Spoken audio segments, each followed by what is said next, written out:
deputado federal André Janones, candidato à presidência da Câmara dos Deputados.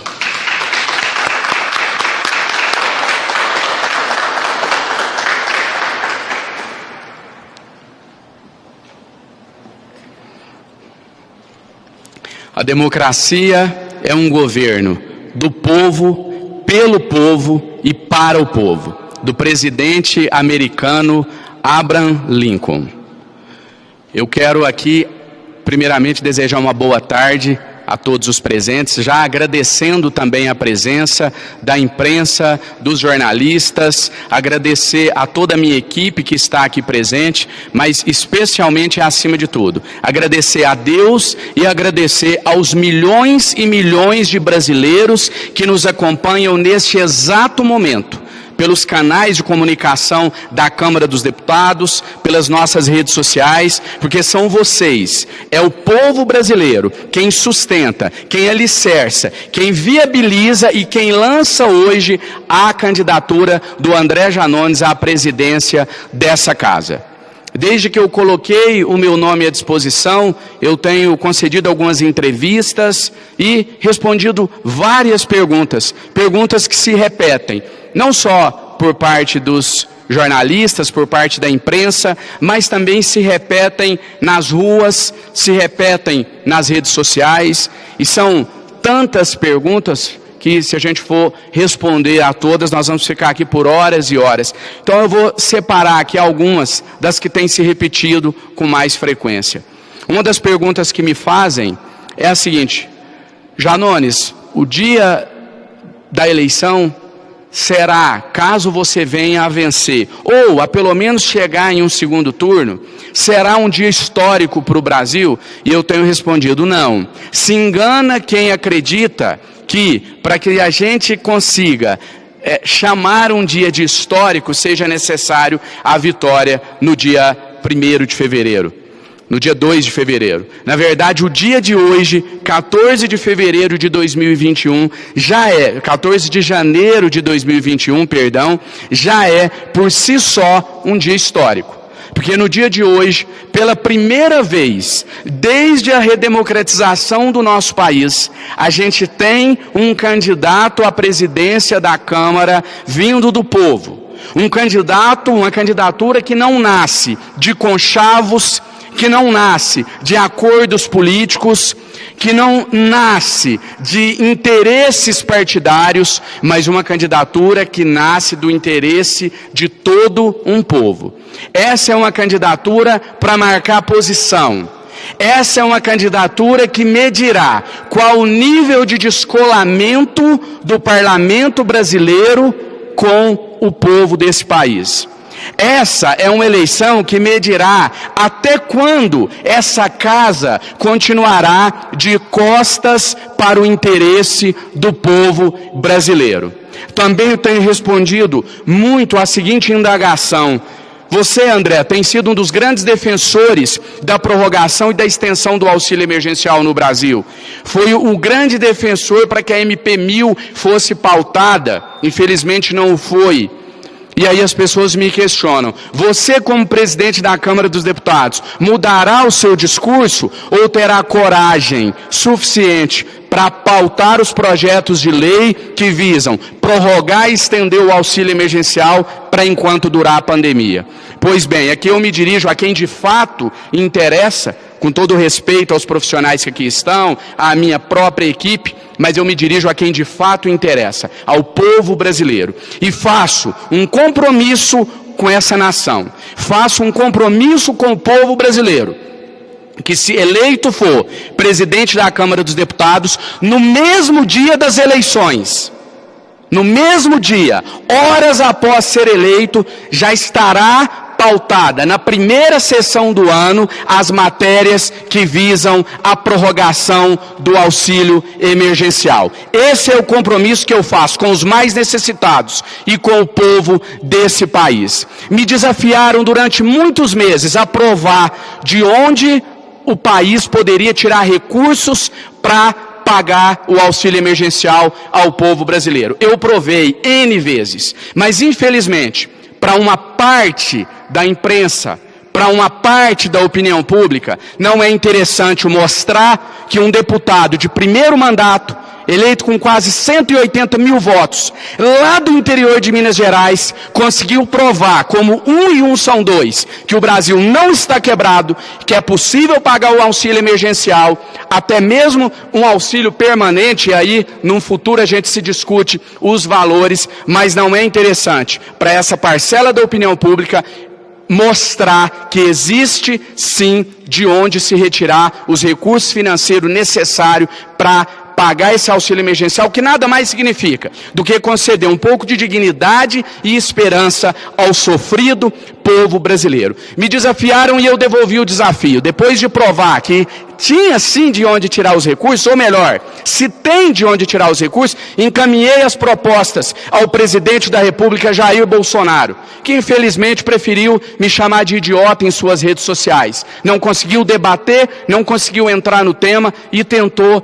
me colocar como inimigo. Não sou inimigo do presidente, eu sou um amigo do povo brasileiro, eu estou do lado do povo brasileiro. Todas as matérias que vierem para essa casa, que forem de interesse do povo brasileiro, elas serão pautadas. E todas que não forem de interesse do povo brasileiro, a gente pode pautar também para se iniciar uma discussão. Não existe democracia sem discussão. Como presidente da Câmara dos Deputados, eu não vou pautar apenas aquilo que eu concorde.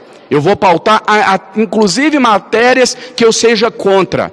Mas eu não encontrei até hoje, em 2 anos nesse parlamento, a explicação para a fuga do debate, para a covardia de setores do nosso país, para a covardia de alguns aqui no nosso parlamento que não tem coragem de olhar nos olhos do povo brasileiro e fazer um debate honesto e transparente. É muito compreensível que alguns parlamentares entendam que o auxílio emergencial não possa continuar. É compreensível o posicionamento do presidente Jair Bolsonaro. É compreensível o posicionamento do ministro Paulo Guedes. O que não é e nunca será compreensível é a falta de transparência. É a fuga do debate. Aqueles que entendem, e eu estou citando aqui o auxílio emergencial porque é isso que o povo lá fora quer saber. Essa é a causa do povo brasileiro hoje. Mas essa minha fala, ela se aplica à prisão em segunda instância, ela se aplica ao fim do foro privilegiado, ela se aplica, você pode fazer uma analogia, com toda e qualquer outra causa que o povo brasileiro aguarda por uma solução. A fuga do debate não tem justificativa. Então, os parlamentares que entendem que o auxílio vai quebrar o nosso país, que a economia não aguenta mais 3 ou 4 ou 5 ou 6 meses de auxílio, por que não debater isso no parlamento? Por que não usar a tribuna para convencer o seu eleitor, mostrar para o seu eleitor, provar para o seu eleitor com dados, como eu fiz quando eu debati no jornal Valor Econômico com um dos maiores economistas desse país, e provei que teria como sim continuar o pagamento do auxílio emergencial. Por que esses que são contra o auxílio emergencial não usam a tribuna e expliquem para a opinião pública, para a imprensa e principalmente para o seu eleitor? Olha, aqui estão as contas. O país não tem como pagar mais um auxílio. O país não tem como pagar um auxílio permanente. Por isso eu sou contra. Não. Preferem se esconder debaixo da tirania de um presidente que ignora a vontade popular. Um presidente que teve a coragem de, nos últimos dias do seu mandato, brincar com a esperança de milhões e milhões de brasileiros sem ter o que comer, sem ter emprego, sem ter renda. Num jogo de poder para mostrar para o presidente quem era o mais poderoso. Falou de mim, vou pautar amanhã MP número 1000. E pautou e logo, logo tirou de pauta. O povo brasileiro não aceita mais esse tipo de comportamento. Na democracia atual não há mais espaço para um sistema em que o povo não tem voz, em que o povo é absolutamente ignorado. Sim, eu sei que se trata de uma eleição interna. Eu sei que quem decide são os colegas deputados. Mas a vontade popular, ela tem que, no mínimo, ser levada em conta. Ela tem que, no mínimo, ser debatida. E eu faço um desafio aqui para todos vocês. Façam uma enquete, presencialmente, em sites que aqui estão representados, em blogs, em canais de televisão, em canais de rádio.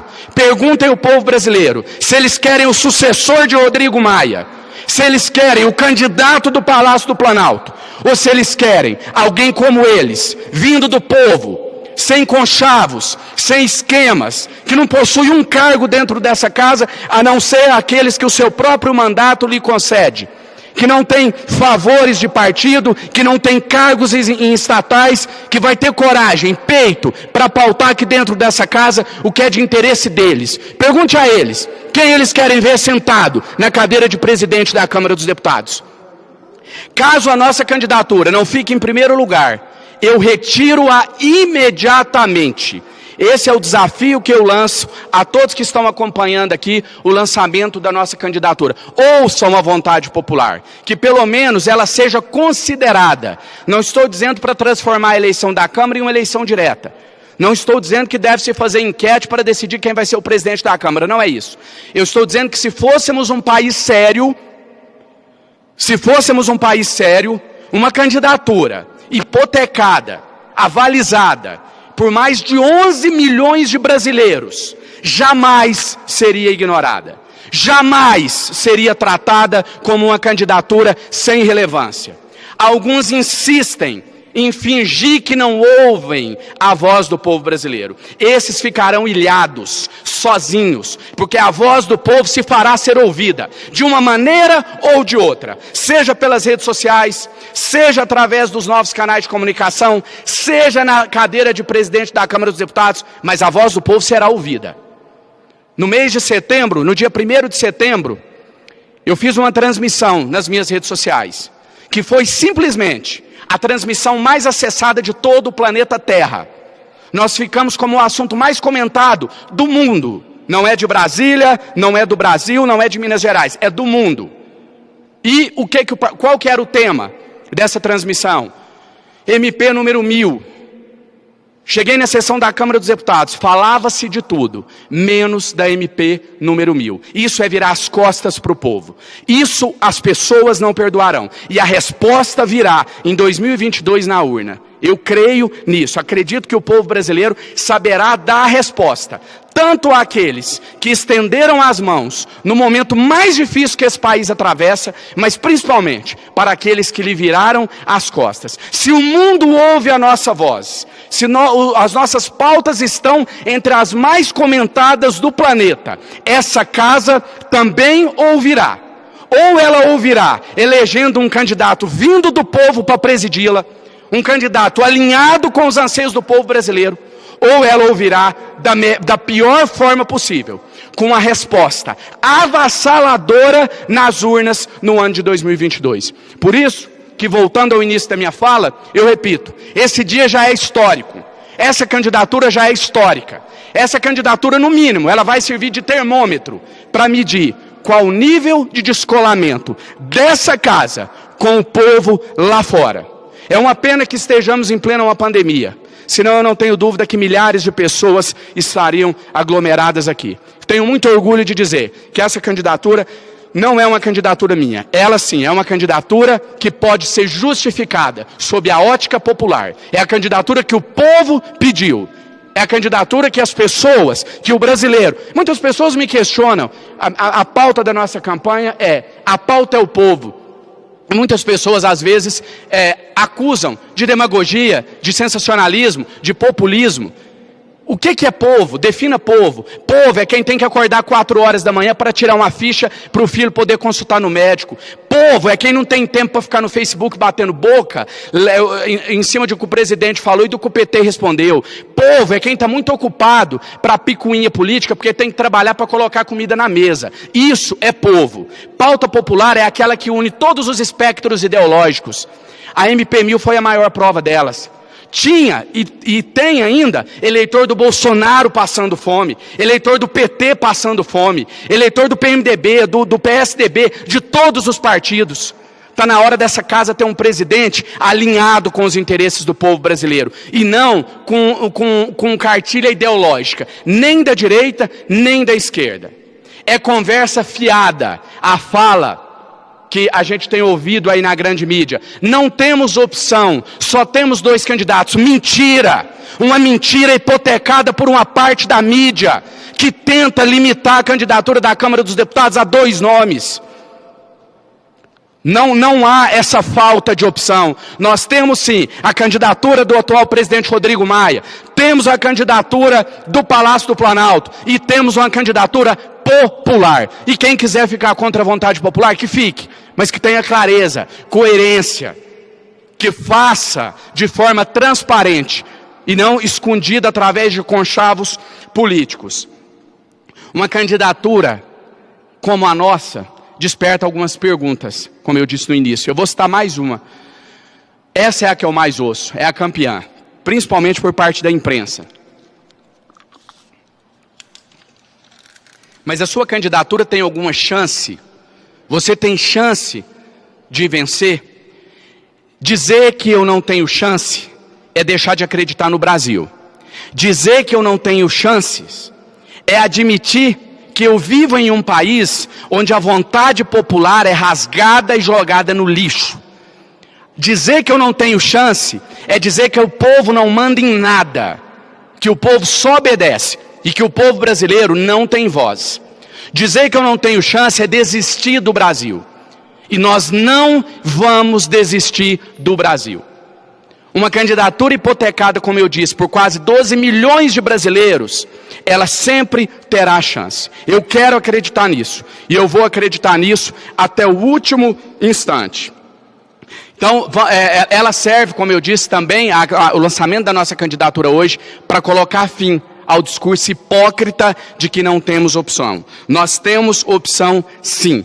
E se a gente fosse um país sério, eu tenho absoluta certeza que essa candidatura jamais seria tratada como uma candidatura irrelevante. Jamais seria menosprezada por alguns poucos, é verdade, alguns poucos setores, mais até no meio político do que por parte da imprensa. Então, feito esse desabafo, eu quero aqui agradecer a presença de todos, agradecer àqueles que estão dando o devido espaço à nossa candidatura e dizer que aqui tem um cara batalhador do povo que não desiste e que nós vamos lutar até a última instância para devolver o Brasil ao povo, para devolver o nosso país aos brasileiros. Nós não vamos desistir. A nossa luta está só começando. Essa candidatura, repito, é um marco histórico. Pela primeira vez, o povo disputa a presidência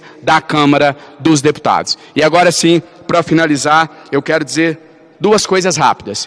Dizer que essa eleição será a eleição da traição. Isso mesmo, a eleição da traição. Terão que escolher entre trair os líderes partidários ou trair o povo brasileiro.